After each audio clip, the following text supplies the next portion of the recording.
Motivational story for success in Hindi. कई बार जब लोग जीवन में काम करना शुरू करते हैं तब उन्हें बहुत ज्यादा दर्द होता है, तकलीफ होती है, उन्हें बहुत ज्यादा मेहनत करना पीडीडी देता है और ये बात उनसे बर्दाश्त नहीं हो पाती है। उनका शरीर जवाब दे देता है और वो उस काम को छोड़कर किसी और तरकीब से सफल होने का प्रयास करते रहते हैं। लेकिन याद रखिएगा, इस प्रकार से कोई भी व्यक्ति जीवन में सफल नहीं हो पाता है। याद रखिएगा कि सफलता का मार्ग मेहनत, दर्द और तकलीफ से होकर गुजरेगा और यह आपको सहना ही पड़ेगा। तो इसके लिए आप हमेशा तैयार रहिए। तो चलिए इस बात को एक कहानी के माध्यम से समझते हैं। एक बार एक मूर्तिकार अपनी छीनी और हथौड़ी से एक पत्थर को भगवान की मूर्ति का आकार देने का प्रयास कर रहा था।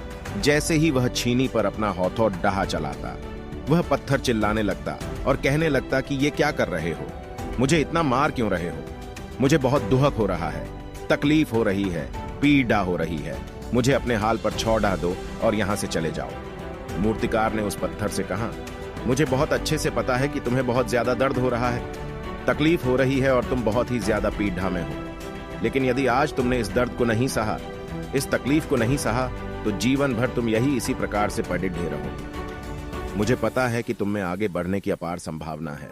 तुम एक बहुत अच्छे पत्थर हो, लेकिन यदि तुम इसी प्रकार से रहोगे तो कभी भी आगे नहीं बढ़ा पाओगे।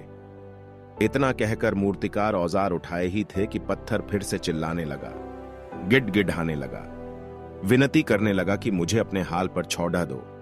मुझे पता है कि जीवन के लिए कौन सी चीज सही है और कौन सी चीज गलत है। मुझे बहुत ज्यादा दर्द हो रहा है। अब मैं इस तकलीफ को बहुत ज्यादा नहीं सह सकता।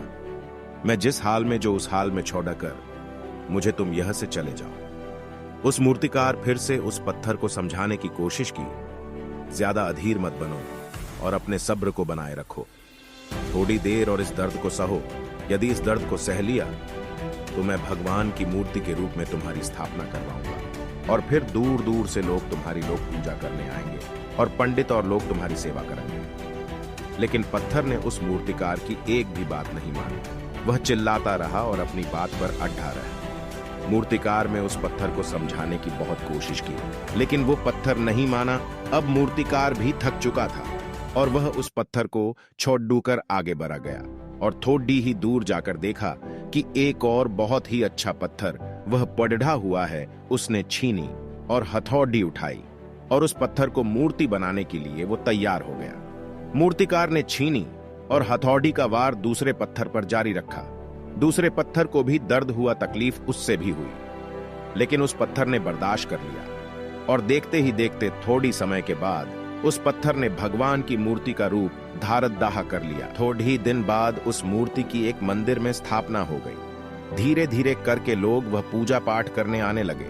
लोगों की मन्नतें वहां से पूरी होने लगी और वह मंदिर बहुत ही ज्यादा प्रसिद्ध हो गया। अब धीरे धीरे करके दूर दूर के गांव से लोग वहां पूजा पाठ करने आने लगे। फिर एक दिन और उससे पत्थर को उसी मंदिर में लाया गया और उसे एक कोने में रख दिया गया। अब लोग आते और उस पर नारियल फोड़ते। ये कोई और पत्थर नहीं बल्कि भी पत्थर था जिसने दर्द को नहीं सहा था। अब वो पत्थर मन ही मन बहुत ज्यादा पछता रहा था, दुखी हो रहा था और अपने आप से कह रहा था कि काश मैंने उस दिन उस दर्द को, उस तकलीफ को सह लिया होता तो आज लोग मेरी भी पूजा करते।